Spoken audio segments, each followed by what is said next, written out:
everybody, I'm Mark from One Tribe, and today I'm going to talk to you about energy, because everything is energy, and the mystics and sages and indigenous elders have known this for thousands of years, and science is catching up now too. It's all energy. At our core, we're just scintillating, vibrating light and sound. And the resonance of that is peace and love. It's really important to know about energy because we're so affected by it. For example, our energy body looks like it ends here with just the physical, but in fact it extends a lot further out. And that's why our energy body hits everyone else's energy body in our environment. So we can take on stuff from other people that's not ours. We don't want to do that. We want to lovingly give that back. Equally, we can have people take our vital life force, and that's not good. We want to take that back so that we can be really whole, centered, grounded and focused so we can achieve all we want to achieve in our life. Have a little look at this diagram, and you can see that there's different levels, there's different energy bodies which make up our entire aura. And there's different chakras and meridians. It's quite a complex energy system that we're looking at.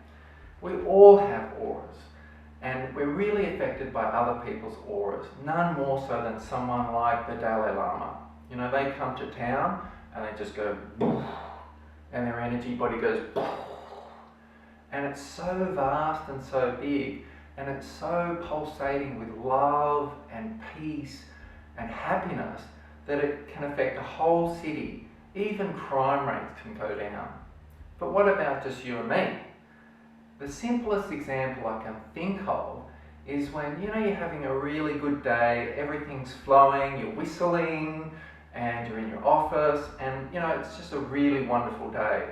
And then someone comes in and they're only there for 5 minutes, but by the time they leave, there goes all your joy, all of your happiness, and you might be left feeling depleted or a bit even agitated or angry. And this happens in like 5 minutes. They haven't physically given you anything, or they haven't physically taken anything from you, but there's been a huge energy exchange. Two things could have happened here.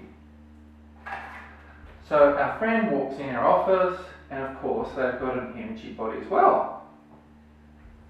And their energy body merges with ours. Now what if they've had a shocking argument with their spouse in the morning? So they're really clouded with all this fuzzy, unresolved energy.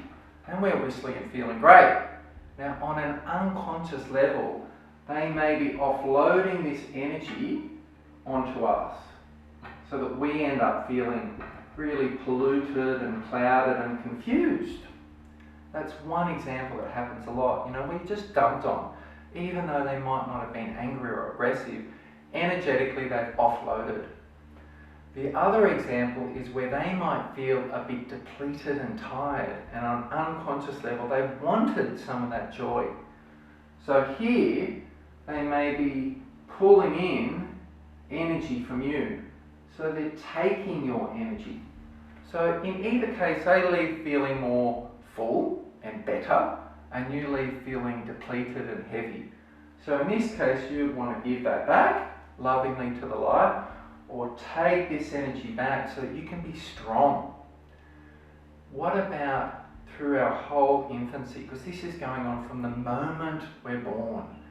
And there was a recent healing that I did that really explains how things get passed down the family line, and they affect our thoughts, they affect our emotions, they affect our relationships, and they end up affecting our health. And it's all energy, so it can all be given back or taken back.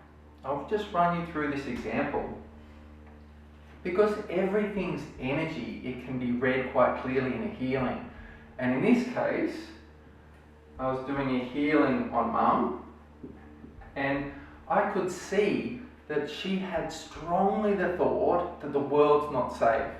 It was so strong that she was suffocating her little toddler, really holding him close. The world's not safe, I've got to look after him. But there was nothing in her experience to say that the world wasn't safe. She lived in a great house, she'd been through no abuse or traumas of any real significance. So where did this come from? Because it's energy, you can track it. And we track this thought that the world is not safe all the way back to her grandmother. And with a couple of questions, it became clear that grandmother went through an incredibly traumatic period during the war, Middle Eastern Europe.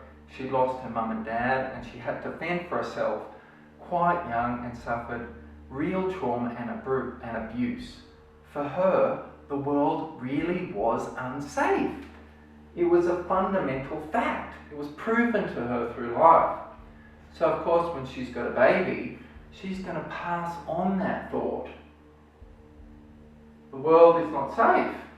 And what do you do when the world's not safe and your most valuable, loved, cherished item, your daughter, is there? Of course you're going to protect them, you're going to smother, you're going to take some of their individuality to keep them safe.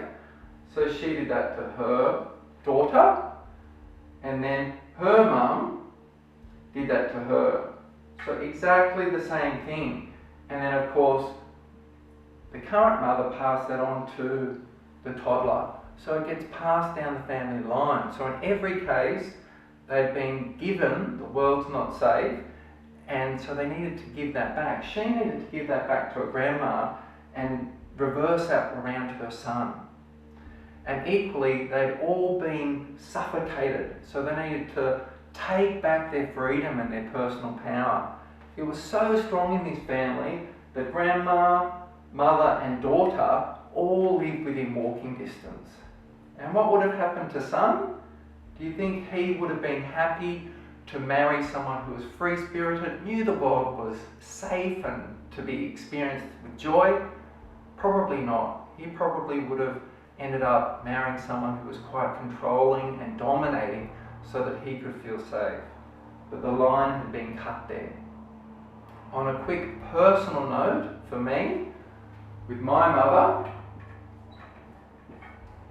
who we'll say is here, when I was being conceived and through my mum's pregnancy, my father was having an affair and left when I was 6 months old. So my mum felt terribly unloved and she went through real depression. So what happened to me was I took on from my mother in the heart area that I'm unlovable. My dad's not there. There's no one to really make me feel loved or to receive or give me love. I was really well supported and I have a fantastic relationship now, but I had to give that back because it wasn't who I was. It wasn't my feelings of being unlovable, it was hers. So we do a 2-day program that identifies what have you taken on from your family, from significant people in your early childhood that's not yours. And we safely give that back. And equally, what have you given away? Your freedom, your power, your youth, your vitality. And we take that back so we're energetically strong. Then we can dream in the future we want without blocks. When I went through this process myself, when I came out of the end, I felt totally free. All of the projects I wanted to do, I now could. I wasn't tripping up with this old energy and these old thoughts and these old emotions. I could do it. It didn't mean that the world was really easy and that there weren't challenges, but there was nothing fundamentally tripping me up from achieving what I'm here to do, which is, in my case, is to serve. So if you want to find out more about this course, it's a fundamental process of healing. We are totally here to serve you. We are totally committed to helping you go through this process so that you can be more empowered to live a free life, knowing what energy is yours and what is other people's. And when you have this knowledge, you can really achieve what you're here to do. Thank you for listening.